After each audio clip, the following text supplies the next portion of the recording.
யாழில் ஆபத்தான வெடிகுண்டுகள் மீட்பு, அலறி அடித்து ஓடிய சம்பவம். உலகில் தங்கத்தின் விலை வரலாறு காணாத அளவு உயர்வு. இலங்கையில் நிறுத்தப்படும் கடவுச்சீட்டு வழங்கல்கள். புலம்பெயர்ந்த தொழிலாளர்களுக்கு கொடுப்பனவு, வெளியானது எச்சரிக்கை. சிக்கி தவிக்கும் பிள்ளையான், 90 நாட்கள் தடுப்பு காவல் உத்தரவு. வடக்கு மக்களுக்கு அனுர தரப்பு அள்ளி வழங்கிய வாக்குறுதிகள்.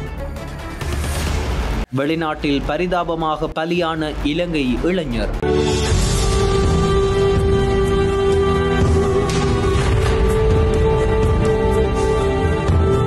யாழ்ப்பாணம் கீரிமலை பகுதியில் நேற்றைய தினம் வெடிகுண்டுகள் மீட்கப்பட்டது.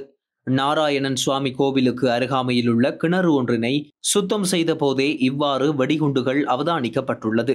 இந்த நிலையில் காங்கேசன்துறை போலீசாருக்கு விடயத்தை தெரிவித்ததை அடுத்து விரைந்து செயற்பட்ட போலீசார் அதனை அங்கிருந்து அப்புறப்படுத்துவதற்கான நடவடிக்கைகளை மேற்கொண்டிருந்தார்கள். குறிப்பாக கோவிலுக்கு அருகாமையில் இருந்த கிணற்றினை சுத்தம் செய்த சந்தர்ப்பத்தில் குறித்த குண்டுகள் கண்டுபிடிக்கப்பட்டது. இதனை கண்டவுடன் அங்கிருந்தவர்கள் உடனடியாக பீதியடைந்து அங்கிருந்து வெளியேறி காங்கேசன்துறை போலீசாருக்கு இதனை அறிவித்தார்கள். போலீசாரின் சோதனைகளின் அடிப்படையில் குறித்த குண்டுகள் RPG குண்டு மற்றும் 81mm குண்டு வகைகளே இவ்வாறு மீட்கப்பட்டுள்ளதாக அவர்கள் உறுதியளித்துள்ளார்கள். குறித்த குண்டுகள் போர்க்கால சூழ்நிலையில் குறித்த கிணற்றிற்குள் வீசப்பட்டிருக்கலாம் எனவும் சந்தேகம் வெளியிடப்பட்டுள்ளது.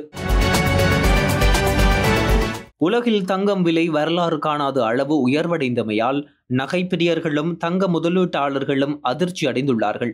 அமெரிக்க ஜனாதிபதி டிரம்ப் மற்ற நாடுகள் மீது வரி விதித்ததால் கடந்த சில நாட்களாக தங்கத்தின் விலை உச்சம் தொட்டுள்ளது. மீண்டும் இந்த வரிகளை டிரம்ப் நிறுத்தி வைத்துள்ளதால் பங்குச்சந்தை மீண்டும் ஏற்றம் காணும் என எதிர்பார்க்கப்பட்டுள்ளது. இந்த நிலையில் நேற்றைய தினம் தங்கத்தின் விலை கிராம் ஒன்றுக்கு 185 ரூபாவாக உயர்ந்தது. 1 கிராம் தங்கம் 8745 ரூபாவாகவும் சவரனுக்கு 1480 ரூபாவாகவும் உயர்ந்துள்ளது. ஒரு சவரன் 69,960 ரூபாவுக்கும் விற்பனை செய்யப்பட்டது. இந்த நிலையில் இன்றைய தினம் தங்கத்தின் விலை கிராமுக்கு 25 ரூபாவாக உயர்வடைந்துள்ளது. குறிப்பாக 1 கிராம் தங்கம் 8770 ரூபாவாகவும் ஒரு சவரன் தங்கம் 70,160 ரூபாவுக்கும் விற்பனை செய்யப்படுகின்றது. இதனால் தங்கத்தை வாங்குவதற்கு முயன்றவர்கள் உடனடியாக விலையை கண்டு அதிர்ச்சி அடைந்ததால் அங்கிருந்து திரும்பிச் சென்றதாகவும் தெரிவிக்கப்பட்டுள்ளது. ஒரு நாள் மற்றும் சாதாரண வெளிநாட்டு கடவுச்சீட்டுகளுக்கான டோக்கன் அட்டைகள் ஏப்ரல் 15, 16 மற்றும் 17 ஆகிய திகதிகளில் நண்பகல் 12 மணி வரை மட்டுமே வழங்கப்படும் என இலங்கை குடிவரவு குடியகழ்வு திணைக்களம் அறிவித்துள்ளது. அதனை தவிர குறித்த ஒரு நாள் சேவையை பலர் விரும்புவதாகவும் அதிகளவானோர் அதற்கு விண்ணப்பித்து ஒரே நாளில் பாரிய அளவிலான கடவுச்சீட்டுகளை பெற்றுக்கொள்வதாகவும் சுட்டிக்காட்டப்பட்டுள்ளது. புலம்பெயர்ந்த தொழிலாளர்களுக்கு சிங்கள மற்றும் தமிழ் புத்தாண்டை முன்னிட்டு 10,000 ரூபாய் வழங்கப்படுவதாக வெளிநாட்டிலிருந்து இயங்கும் யூடியூப் தளம் ஒன்றினால் பிரச்சாரம் செய்யப்பட்டு வருவதாக இலங்கை வெளிநாட்டு வேலைவாய்ப்பு பணியகம் தெரிவித்துள்ளது. இவ்வாறு பிரச்சாரம் செய்யப்படும் தகவலானது முற்றிலும் தவறானது என இலங்கை வெளிநாட்டு வேலைவாய்ப்பு பணியகம் வெளியிட்டுள்ளது.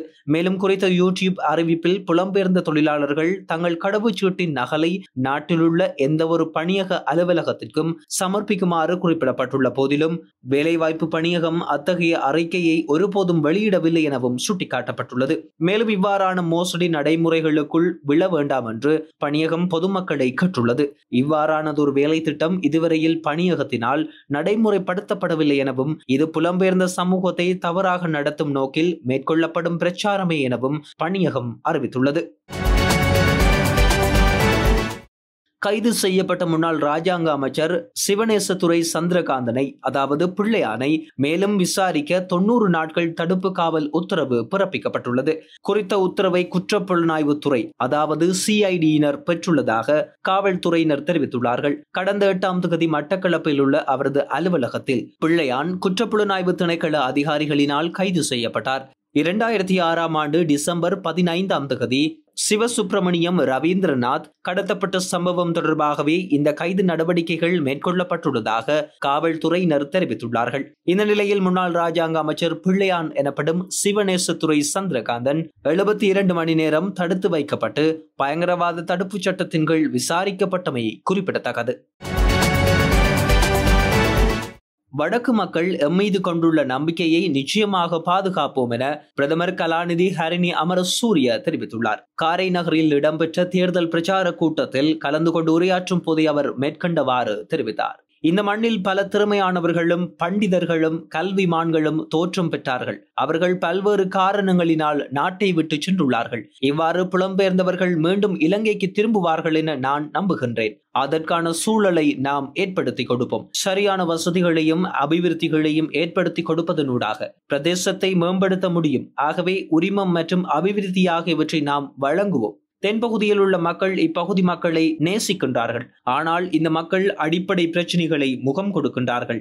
அதற்கு பல காரணங்கள் உள்ளது. கல்வி, சுகாதாரம் மற்றும் உட்கட்டமைப்பு ஆகிய பல துறைகளில் பற்றாக்குறை உள்ளதாக நான் அறிவேன். யுத்தம் முடிவடைந்து 16 வருடங்கள் கடந்துள்ள நிலையில் இந்த பிரச்சனைகள் இன்னும் தொடர்கின்றது. இதற்கு நாங்கள் அரச நிர்வாக கட்டமைப்பினூடாக தீர்வை பெற்றுக் கொடுப்போம். நடைபெறவுள்ள உள்ளூராட்சி மன்ற தேர்தலில் நாட்டு மக்கள் இன மத விடயங்களுக்கு அப்பாற்பட்டு திறமையான மற்றும் ஊழலற்றவர்களை தெரிவு செய்ய வேண்டும். வழங்கிய வாக்குறுதிகளை நிறைவேற்ற வேண்டும். நாங்கள் வழங்கிய வாக்குறுதிகளை நிச்சயம் நிறைவேற்றுவோம். அரச சேவை தற்போது சுயாதீனமாக இடம்பெறுகின்றது. அதேபோல மாகாண சபை தேர்தலை வெகு விரைவில் நடத்துவதற்கு தேவையான சகல நடவடிக்கைகளும் மேற்கொள்ளப்பட்டுள்ளது. அரசாங்கம் என்ற ரீதியில் மக்களின் ஜனநாயக உரிமைகளுக்கு என்றும் மதிப்பளிப்போம். இந்த மண் பல பிரச்சனைகளையும் இரத்தத்தையும் கண்டுள்ளது.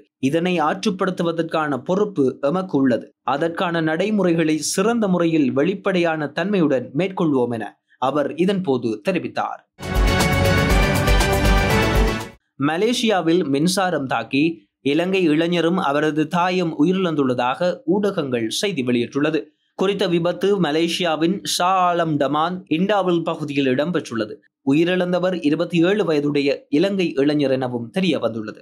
களஞ்சிய சாலையில் ஏற்பட்ட வெள்ளத்தில் மின்சாரம் தாக்கி இலங்கை இளைஞரும் அவரது தாயும் உயிரிழந்ததாக தெரிவிக்கப்படுகின்றது. இறந்த உடலை நெருங்க அப்பகுதியில் மின்சாரம் துண்டிக்கப்படும் வரை காத்திருக்க வேண்டியிருந்ததாக அந்த நாட்டு காவல்துறையினர் தெரிவித்தார்கள். இறந்த இளைஞனின் உடலில் எந்த காயமும் இல்லை என்பதுடன் சடலம் பிரேத பரிசோதனைகளுக்காக வைத்தியசாலைக்கு கொண்டு செல்லப்பட்டுள்ளது. இந்த சம்பவம் தொடர்பான மேலதிக விசாரணைகளை மலேசிய காவல்துறையினர் மேற்கொண்டு வருகின்றார்கள். யாழில் ஆபத்தான வெடிகுண்டுகள் மீட்பு, அலறி அடித்து ஓடிய சம்பவம். உலகில் தங்கத்தின் விலை வரலாறு காணாத அளவு உயர்வு. இலங்கையில் நிறுத்தப்படும் கடவுச்சீட்டு வழங்கல்கள். புலம்பெயர்ந்த தொழிலாளர்களுக்கு கொடுப்பனவு, வெளியானது எச்சரிக்கை. சிக்கி தவிக்கும் பிள்ளையான், 90 நாட்கள் தடுப்பு காவல் உத்தரவு. வடக்கு மக்களுக்கு அனுர தரப்பு அள்ளி வழங்கிய வாக்குறுதிகள். வெளிநாட்டில் பரிதாபமாக பலியான இலங்கை இளைஞர்.